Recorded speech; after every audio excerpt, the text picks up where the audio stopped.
महाराष्ट्र के चुनावों में इस बार बटेंगे तो कटेंगे वाले नारे की सबसे ज्यादा चर्चा है। विपक्ष के सामने सबसे बड़ा चैलेंज ही यही है कि उनके पास इस नारे का तोड़ नहीं है। विपक्ष इस बात का प्रेशर भी महसूस कर रहा है कि सियासत के अलावा सनातन से जुड़े लोग भी हिंदुओं को एकजुट करने का आह्वान कर रहे हैं। मतलब सिर्फ मोदी योगी नहीं है, इस समय बाबा बागेश्वर महाराष्ट्र के सोलापुर में कथा कर रहे हैं, जहां उन्होंने एक बार फिर देश के हिंदू समाज को संगठित होने का आह्वान कर दिया। बाबा बागेश्वर पिछले कई सालों से भारत को सनातन हिंदू राष्ट्र घोषित करने की मांग कर रहे हैं। इसके लिए वो लगातार हिंदुओं को एकजुट होने की अपील कर रहे हैं। कुछ दिन पहले उन्होंने राजस्थान में हिंदू समाज को नींद से जगाने का कटाक्ष किया था। कहा था कि हिंदू तो रावण से भी ज्यादा सो रहा लग रहा है। लेकिन इस बार उन्होंने हिंदुओं को जागरूक करने के लिए कुछ दिलचस्प उदाहरणों के साथ अपनी बात कही। कैसे अगर यह हिंदू एकजुट हुआ तो महाराष्ट्र चुनाव में असर करेगा, उसकी भी बात करूंगा। लेकिन आगे बढ़ने से पहले आपको बाबा बागेश्वर की बातों के कुछ हिस्से सुनवाता हूं, ताकि आप समझ सकें कि बाबा बागेश्वर में महाराष्ट्र चुनाव के बीच सनातन का कैसा माहौल बना दिया है।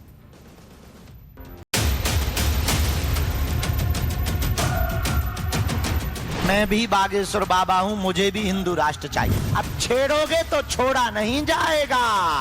हम सब हिंदू।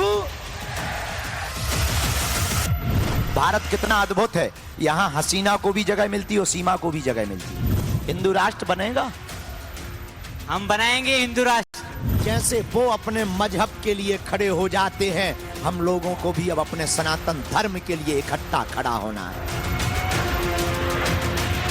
पाकिस्तान में हिंदू 22% से 6% बचा, भारत में 6% से 22% हो गया।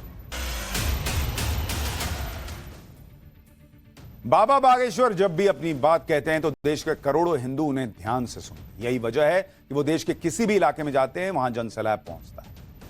महाराष्ट्र के सोलापुर में भी बाबा बागेश्वर को सुनने के लिए हजारों लोगों की भीड़ पहुंच गई। यहां भी बाबा बागेश्वर ने देश के हिंदुओं को जात पात में बंटने के बजाय एकजुट होने का आह्वान कर दिया। इस दौरान बाबा बागेश्वर ने जो बातें कही, उससे सुनकर पहले तो लोगों को हंसी आई, फिर लोगों को लगा कि बाबा बात तो सही कह रहे हैं।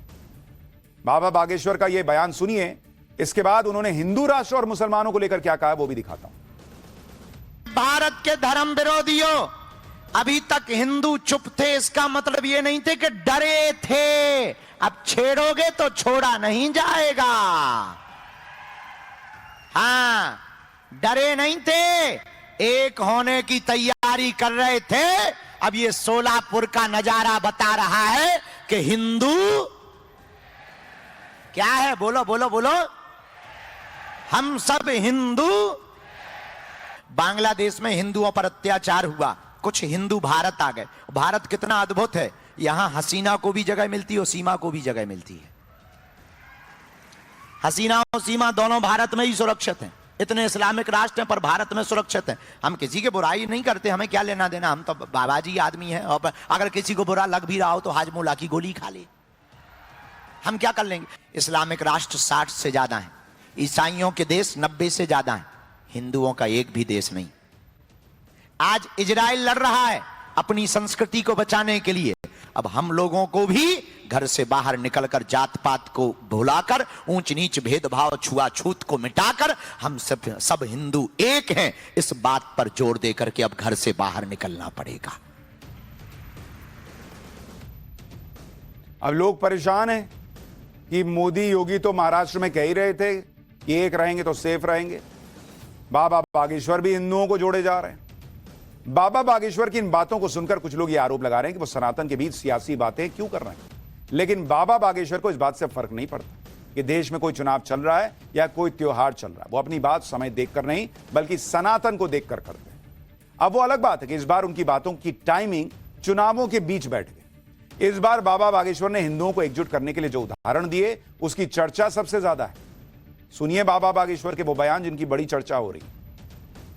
भारत के हिंदुओं, हमने तो कसम खा ली है, जब तक जात पात, ऊंच नीच भेदभाव और छुआछूत से लोगों को ऊपर नहीं उठा देंगे, तब तक हम शांत नहीं बैठेंगे। अच्छा, तुम्हें पता है एक बात, पूछो क्या? मुसलमानों में भी जातियां हैं, सिया हैं, सुन्नी हैं, पठान हैं, खान हैं, लेकिन उनके मजहब पर जब कोई उंगली उठाता है तो वो सिर्फ मुसलमान है। हम लोगों में दिक्कत क्या है? हम लोगों में जातियां हैं और जातिवाद है, लेकिन अब वर्तमान का हिंदू जागने लगा है। जैसे वो अपने मजहब के लिए खड़े हो जाते हैं, हम लोगों को भी अब अपने सनातन धर्म के लिए इकट्ठा खड़ा होना है। भारत के हिंदुओं, तुम्हें अब जागना पड़ेगा। पाकिस्तान में हिंदू 22% से 6% बचा, उससे भी नीचे आ गया, लेकिन भारत में 6% से 22% हो गया। इससे सिद्ध होता है कि जहां भी 100 हिंदुओं के बीच में एक मुसलमान रहेगा वो सुरक्षित रहेगा, लेकिन 100 मुसलमानों में 10 हिंदू भी सुरक्षित नहीं है। हम किसी के खिलाफ नहीं हैं, हम इस्लाम के खिलाफ नहीं हैं। ऐसा नहीं है कि बाबा बागेश्वर सनातन की रक्षा के लिए या हिंदुओं को एकजुट करने की बात अचानक करने लगे। वो पिछले कई सालों से हिंदुओं से कह रहे हैं कि भैया साथ आ जाओ, जाति में मत बंटो। हालांकि पिछले कुछ समय से उनके कुछ बयानों की चर्चा बहुत तेज हो गई। आपको बाबा बागेश्वर का वो बयान भी दिखाता हूं जो पूरे देश में वायरल हो रहे हैं। कुछ दिन पहले उन्होंने प्रयागराज में होने वाले महाकुंभ को लेकर कहा था कि महाकुंभ में गैर हिंदुओं का प्रवेश वर्जित कर देना चाहिए। इसके पीछे उन्होंने तर्क दिया कि जब मक्का मदीना में हिंदुओं का प्रवेश नहीं होता तो कुंभ में मुसलमानों का प्रवेश क्यों होना चाहिए। एक और बयान सुनिए जिसमें उन्होंने कहा था कि भारत में गजवाए हिंद नहीं भगवाए हिंद चाहिए। इस बयान से हड़कंप मच गया था। इसी तरह धर्म विरोधी ताकतों को चुनौती देते हुए बाबा बागेश्वर ने कहा था कि कायदे में रहोगे तो फायदे में रहोगे। इस पर भी बड़ा हंगामा मचा। हिंदुओं को जागरूक करने के लिए बाबा बागेश्वर ने यह तक कह दिया कि अगर हिंदू नहीं जागेगा तो देश बांग्लादेश बन जाएगा। कुछ दिन पहले उन्होंने राजस्थान में हिंदुओं पर कटाक्ष करते हुए कहा था कि कुंभकर्ण के बाद अगर कोई सोया है तो वो हिंदू ही है। यानी वो लगातार उस पॉइंट पर हिट कर रहे हैं जो हिंदू को दिल में लगे, महसूस होगी यार कुछ तो कह रहे हैं, एक बार सोचे तो ये क्या कह रहे हैं। बाबा बागेश्वर की हिंदू राष्ट्र वाली बातों को सुनकर बहुत से लोग उत्साहित हैं। आज जब बाबा बागेश्वर महाराष्ट्र के सोलापुर में कथा कर रहे थे तो उनकी नजर एक पोस्टर पर चली गई। इसके बाद बाबा बागेश्वर ने पोस्टर लाने वाले लड़के को मंच पर बुला लिया। इस पोस्टर पर क्या लिखा था, बाबा बागेश्वर ने उस लड़के से क्या कहा, आप भी देखिए। छत्रपति वीर शिवाजी महाराज की। हाँ, यहाँ इधर आओ। क्या है? इधर आओ, इधर आओ, इधर आओ। मैं भी बागेश्वर बाबा हूं, मुझे भी हिंदू राष्ट्र चाहिए। हाँ भैया, हम भी बाबा बागेश्वर बाबा हैं। इधर आ, बहुत अच्छा बेटा। क्या नाम है? गणेश। कहाँ के हो? इधर के हो? तो तुम चाहते हो भारत हिंदू राष्ट्र हो? जरूर चाहता हूँ। कहाँ रहते हो? सोलापुर में। शेलगी। सेलगी? ओहो, जरा बैनर दिखाओ सबको। जोरदार ताली बजा के इस बच्चे का उत्साह बढ़ाओ।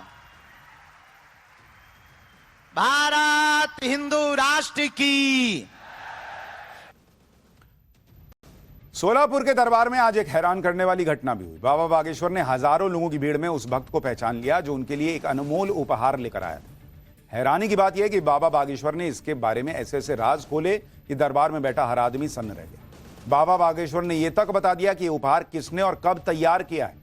देखिए वहां क्या हुआ। एक लड़का हमारी फोटो पेंटिंग बना के लेके आया है। आजा पगला, आजा बेटा, आजा। अमीर लोग तो हमसे मिल लेते हैं, अमीरों को मंच पे आने मिल जाता है। कभी मंच पर उनको भी आना चाहिए जिनका कोई नहीं होता है। आजा बेटा, आजा। तुम नहीं बनाई? अच्छा ले देखो, किसी और से तो नहीं बनवा के ले आया। झूठ ना बोलिए, ना कटा, नहीं तो पर्ची खोल देगी फिर। वैसे एक बात बताएं, ये आज की ही बनी हुई है। प्रातः काल तक बनाते रहे, रात्रि में तुमने 1 बजे से बनाना प्रारंभ किया और 3:40 तक तुम बनाते रहे सुबह तक। इसीलिए हमने तुम्हें बुलाया। हाँ या ना? यस यस, बनाइए बनाइए। इसी टाइम पे बनाया? यस यस, इसी टाइम पे बनाया। हाँ जी हाँ। बहुत प्यारे हो, बहुत प्यारे हो, खुश रहो, आशीर्वाद। ले ये भभूति ले जा, न कटा, भभूति ले जा। इधर हिंदू राष्ट्र बनेगा। हम बनाएंगे हिंदू राष्ट्र। ओहो, महाराष्ट्र में तो भैया छत्रपति शिवाजी जैसा जोश है।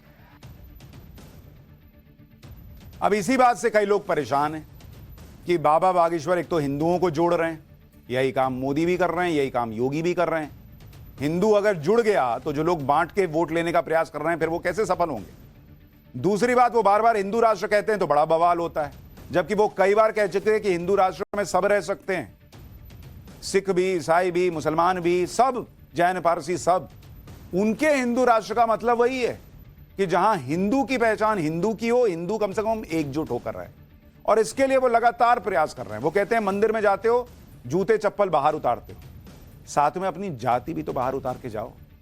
हिंदू कब ये समझेगा कि जाति को छोड़ना है, अपनी आइडेंटिटी हिंदू की बनानी है, अपनी आइडेंटिटी भारतीय की बनानी है, और जब तक ये नहीं होगा देश कैसे आगे बढ़ेगा, ये प्रश्न वो बार बार पूछते हैं।